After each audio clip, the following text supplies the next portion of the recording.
Olá, senhores, sejam muito bem-vindos a mais um vídeo no canal Coruja do Carvalho.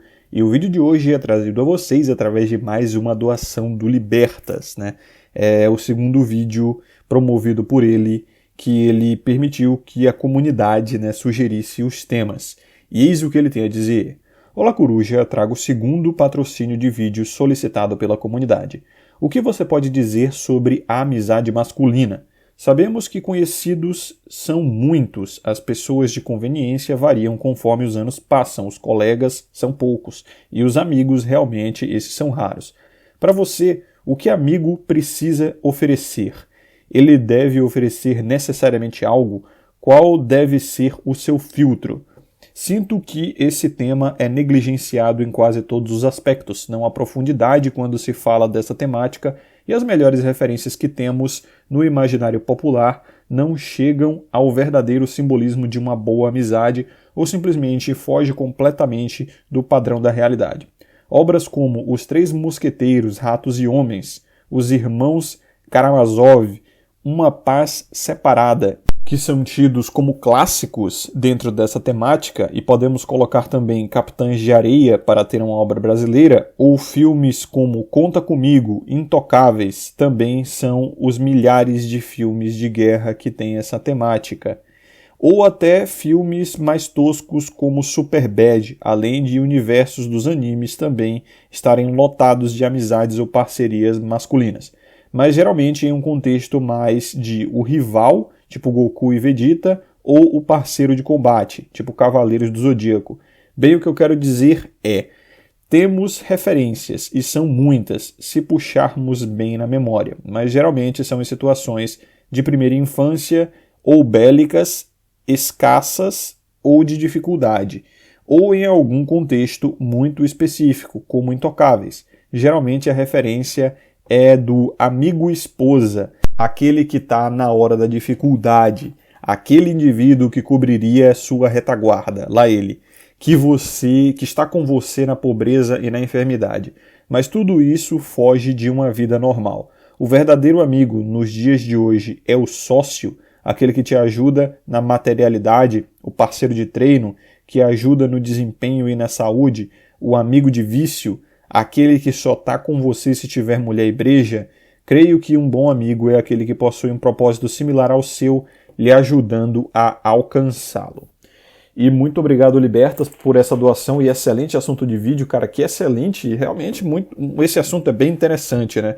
Eu não sei exatamente quem foi que sugeriu, porque, como vocês sabem, o Libertas, ele escolheu as doações baseado em comentários de vídeos, né? E também abriu para votações lá na Corte das Corujas, né? No grupo privado do canal no Telegram, né? No mais, senhores, antes de iniciar esse vídeo, tenho que avisar a vocês que neste dia 10 de julho eu vou fazer um lançamento juntamente com o Caio, né, catalogando as red flags mais importantes, né, as principais red flags que nós acreditamos que os homens que ainda querem se relacionar com mulheres, seja casualmente, seja de forma mais monogâmica, eles têm que prestar atenção, né? Vão ser 15 vídeos meus e 15 vídeos, né, de 15 assuntos diferentes do Caio. A gente vai falar sobre as coisas mais óbvias e menos óbvias, né, sobre as mulheres em relacionamentos.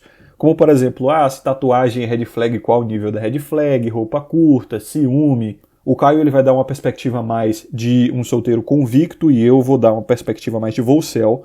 Ele falando mais das aventuras aí de nômade digital que ele tem, falando de mulheres de diferentes nacionalidades, e eu vou falar mais de psicologia feminina mesmo. A gente vai falar de diferença de mulher de cidade, do campo, né?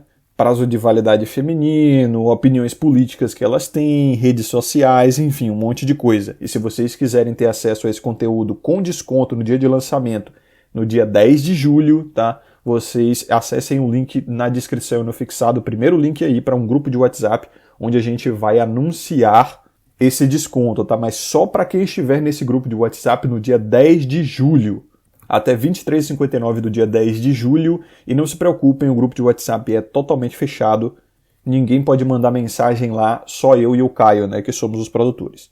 Certo? Então, no mais, senhores, se quiserem promover um vídeo aqui no canal e ajudar o conteúdo a permanecer de pé e gratuito a todos os homens, o link para isso também está na descrição e no comentário fixado. E vocês podem ajudar o conteúdo deixando um like, se inscrevendo, ativando as notificações, compartilhando o vídeo e, é claro, ficando à vontade na seção dos comentários, como sempre. Agora, eu gostei bastante dessa observação do Libertas aqui, né, a respeito desses exemplos de amizade masculina que estão na ficção, né, geralmente, que estão na cultura e botam assim a epítome da amizade masculina como o amigo esposa, né? É aquele cara que realmente está do teu lado na riqueza e na pobreza, na saúde e na doença e até que a morte o separe. E para você ver, tradicionalmente as amizades masculinas no geral elas não foram assim, tá? Isso muitas das vezes pode soar até meio homoafetivo, né? Aquele filme Intocáveis ou aquele The Green Book, né? Um guia para a vida. Eles mostram uma amizade masculina sendo extremamente íntima, né? Como um vai ajudando o outro a desenvolver em certas áreas que o outro não tem capacidade ou não teve experiência. E veja, essa visão ela é extremamente estereotipada dentro de uma cultura urbana e democrática, né? Isso é um vício da democracia. Por incrível que pareça, porque o que a gente tem hoje como cultura é uma coisa extremamente feminina. O conceito de expansão e aprendizado e desenvolvimento, até mesmo para os homens, é uma coisa feminina. Então, quando você vai ver esses filmes e esses exemplos de masculinidade, os homens eles estão ali meio que é sempre assim, né? Ensinando um ao outro a se abrir mais, a ficar mais em contato com o seu lado emocional, e aí eles aprendem e se divertem juntos, e aí se tornam amigos, e você vai percebendo que nesses filmes, inclusive, existe um certo nível de fisicalidade entre esses dois homens. Eu não estou dizendo necessariamente que é uma apologia à homossexualidade, nem é uma coisa que vai ter tendências à homoafetividade ou coisa do gênero, tá? Eu só estou dizendo que, geralmente, essa é uma expressão, né, uma linguagem, uma comunicação feminina. É claro, a gente também não pode cair naquele conceito de masculinidade fetichizada, que é puramente regulatório, né, arbitrário, do tipo, homem que é homem não abraça outro homem. Tipo, porra, você pode abraçar um outro homem, uma cara que às vezes nem é da sua família, é só um amigo seu mesmo. Isso não necessariamente te deixa menos homem, nem nada do gênero, né? Mas é um fato que o excesso de fisicalidade nesses filmes a gente percebe que é uma comunicação feminina, entendeu? Não é muito masculino. Porque assim, de fato esses filmes eles mostram as amizades masculinas, o melhor exemplo delas como uma parceria quase que matrimonial, né? Aqueles votos do matrimônio, tipo, pô, tô contigo na riqueza e na pobreza, na saúde e na doença e tudo mais. E os caras, eles praticamente viram colegas de quarto. E como eu falei, isso é um vício urbano, entendeu? É um vício da democracia, um vício de centros urbanos onde todo mundo vive junto, né, num centro urbano. Então, um é vizinho do outro, sabe? Não tem mais aquele conceito de propriedade e limitação de propriedade, do tipo terras mesmo.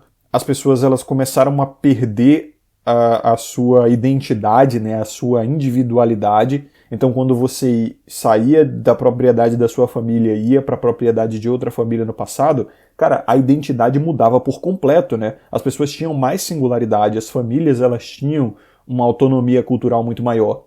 Hoje, por conta da urbanização, tá todo mundo meio igual, né? E essa ausência de individualidade é uma coisa tipicamente feminina também. Centros urbanos eles são extremamente femininos porque foram as mulheres ao longo da história que se beneficiaram de serem iguais umas às outras, né? Isso a gente percebe na psique delas, na mentalidade delas, como elas dão valor à moda e elas querem fazer o que está na moda e seguir umas às outras, como, pô, elas vão até ao banheiro juntas, elas dão muito mais valor à opinião das outras, de umas às outras, né? Elas seguem pautas grupais aí, coletivistas, como feminismo, comunismo, issoísmo e aquiloísmo. E, pô, a gente vai observar isso até nos gametas delas, né? O ovário não, cara, o óvulo, ele é replicado e descartável, né? Descartável a cada 28 dias. O homem ele tem tanta individualidade que ele lança, assim, na hora da fecundação, centenas de milhões de gametas, e cada gameta daquele daria origem a uma criança diferente, né? Enquanto o óvulo é só um que a mulher lança ali no seu período fértil. Então toda a mentalidade feminina se beneficiou de ficar replicando, né? De ficar reproduzindo. Mulheres, elas se beneficiam de reproduzir, né? Da maternidade nesse sentido. Então elas só precisam ser iguais umas às outras. E aí quando a gente vai vendo esses exemplos de amizade masculina na mídia, né, a gente vai ver basicamente obras essencialmente escritas ou por mulheres, né, ou por homens com mentalidade feminina. É um conceito de amizade urbanizado, secularizado, pós-moderno. É um conceito que não é bem amizade, tá mais para cidadania, entendeu? Onde os homens ali eles estão mais interessados em ensinar ao outro a aprender questões socioculturais e estar em contato com seu lado emotivo, aprender a se abrir mais, experimentar mais o mundo e tudo mais. E, como eu falei, né, isso tem mais a ver com amizades femininas do que com amizades masculinas. Na minha opinião, a amizade masculina está muito mais ligada ao conceito de agorismo. Tá? Eu sugiro que vocês pesquisem aí, deem uma estudada rápida a respeito, o Wikipédia está o suficiente para isso. E o conceito de agorismo é uma coisa muito celebrada pelos libertários, né? Pelos libertários que são a favor de trocas voluntárias, associações mútuas. Então, os homens eles se beneficiaram muito disso e é por isso que a maioria deles é capitalista. Existem diferenciações, né? Vai ter o capitalista libertário, vai ter o capitalista minarquista, vai ter o capitalista anarquista, né? Então, você vê que o homem ele sabe muito bem que se associar a outros homens mediante necessidades mútuas e fazer trocas voluntárias é a melhor negociação que pode haver, entendeu? Por isso que a amizade masculina, ela sempre foi muito mais ligada àquela coisa de tipo, pô, esse cara aqui seguraria a minha barra se eu tivesse na merda. Eu sei, eu posso confiar nele, né?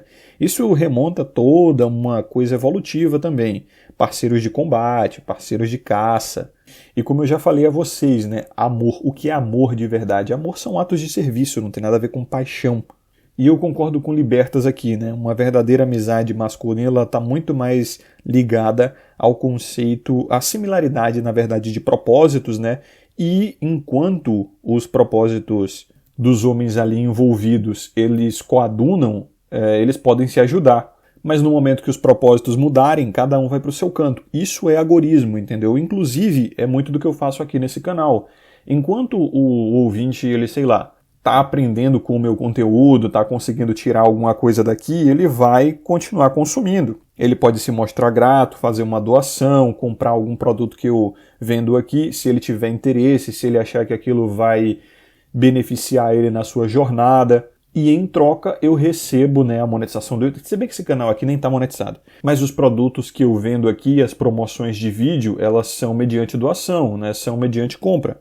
E a gente sabe, o dinheiro é uma criação masculina, né? Mulheres, elas gostam do dinheiro, mas elas têm um certo tipo de aversão à economia, né? É só você ver as narrativas comunistas que elas têm. Não é que elas gostam do dinheiro per si. O homem gosta do dinheiro per si. A mulher gosta do que o dinheiro pode oferecer, né? E se ela não conseguir isso através do dinheiro, ela vai conseguir de outras formas. O homem, ele admira o dinheiro pela sua representação, sabe? O que ele representa. Ele admira o dinheiro. Por isso que é muito mais comum você ver caras que eles são mão de vaca, né? Porque ele gosta do dinheiro pelo que ele é, sabe? O cara quer guardar o máximo de dinheiro possível. E não é à toa que quase todos os maiores empresários do mundo são homens, né? Então o dinheiro, eu acho que é uma das maiores representações de amizade, cara. Ai, Coruja, mas o que você está dizendo? Você está dizendo que a amizade de verdade se compra com dinheiro? Ai, meu Deus. Cara, tudo se compra com dinheiro. Depois que você aprende a entender o dinheiro pelo que ele é, e não pelo que os seus pais ou a mídia te disse, que é muito, muito, na verdade, uma manipulação para tentar te manter pobre, você entende a mágica, né? A mágica, literalmente mágica, que é o dinheiro. Meio que funciona como mágica mesmo. Principalmente no mundo de hoje, onde o dinheiro é quase que todo digital, né? Você transforma números no seu celular em serviços, em produtos. É como mágica. Você transformam uma nota, se bem que já tem anos que eu não pego numa nota, né? Se bem que aqui na Austrália eles usam nota pra caramba ainda, então eu já tô voltando a usar nota aqui. Você transforma uma nota, cara, num prato de comida. É como se fosse, como é que é o nome? Alquimia, tá ligado? Muito mágico isso. E eu concordo com o Nelson Rodrigues, né, cara? Dinheiro compra até amor verdadeiro, porque segundo ele é muito mais fácil uma pessoa cair de amores por outra em uma viagem para Paris do que num carro sem ar-condicionado, num engarrafamento na Avenida Brasil a caminho da praia, com as crianças gritando dentro do carro, né? Isso aí acaba com qualquer amor. Ele estava falando de amor romântico, claro. E, na minha visão de amor como atos de serviço, cara, dinheiro compra atos de serviço. Só que, claro, você não pode ficar apaixonado com o dinheiro, né? Só que, na perspectiva agorista, nem sempre o dinheiro ele vai ser a única moeda, né? Existem outras formas de troca, né? Tráfico de influência, valor moral, né? Dívida de ajuda, de serviços, de favores, dívida de favores. Então, até em sociedades mais patriarcais, eu não vou dizer patriarcais, eu vou dizer androcêntricas, né? Porque esse negócio de patriarcal é uma invenção de feminista. Em épocas mais androcêntricas, homens trocavam favores por valores morais. Você ajudava um mecânico, e aí o mecânico te ajudava com o teu carro. Então, se você vê amor dentro até mesmo de relações fraternais, amistosas, como atos de serviço, você vai perceber que a narrativa agorista ela faz muito mais sentido do que essas narrativas que a gente vê aí, que foi totalmente feminilizada, na verdade, né, de amizades masculinas, onde eles ficam basicamente segurando as bolas um do outro, né, é claro, figurativamente falando. Aí naquele filme, né, The Green Book, Um Guia para a Vida, o Tony Lip, ele é um italiano brucutu, que mal sabe escrever direito, e aí o Shirley lá, né, o Dr. Shirley, ele é um negro intelectual, músico, virtuoso e tal, só que ele é todo engomadinho, ele é todo certinho e tal, e aí um ensina o outro, como se eles estivessem realmente fazendo um casamento alquímico, né? Um aprende com o outro, assim, os dois se tornam um só, um pega um pouco do outro, sabe? E o que é que isso se parece, cara? O que é que isso se parece? Parece um casamento de verdade, realmente, foi uma boa observação essa do Libertas. Parece um casamento, sabe? Um está influenciando o outro, um está aprendendo com o outro, tá? Mas até que ponto, né? Isso é funcional e é do interesse dos homens ou é do interesse do masculino? Porque o masculino, aquela masculinidade formada, ela não quer ser influenciada, ela quer exercer influência, mas não quer ser influenciada. O masculino ele tende a ser impenetrável, entendeu? Por isso, quando a gente pega aquelas amizades tradicionais masculinas, elas não têm esse tipo de coisa, elas têm muito mais a ver com uma individualidade estética, né? Aquele conceito de propriedade, do tipo, na minha propriedade eu exerço a minha a autoridade estética e eu não vou me deixar ser influenciado, eu não vou deixar que um amigo venha aqui e influencie a minha estética, o meu estilo de vida, a minha forma de viver. Esse tipo de amizade tem muito mais a ver com aquele tipo de intercâmbio socioemocional, né, que as mulheres têm. Elas aprendem umas com as outras e a cada relacionamento que elas vão tendo umas com as outras, elas vão aprendendo a se soltar mais, se abrir mais, estar em contato com a sua, essas frescuras, entendeu? Isso é coisa tipicamente de mulher, sabe? E essas amizades masculinas realmente que estão na ficção, assim, foram geradas por mentes femininas, entendeu? Foram idealizadas por mentes femininas. Não tem pra onde correr. A amizade masculina é agorismo, tá? Então, senhores, muito obrigado a vocês que acompanharam até aqui. Um forte abraço. Lembrem-se de ter sabedoria e consciência sempre. Vejo vocês no próximo vídeo. Aqui é o Coruja e até mais.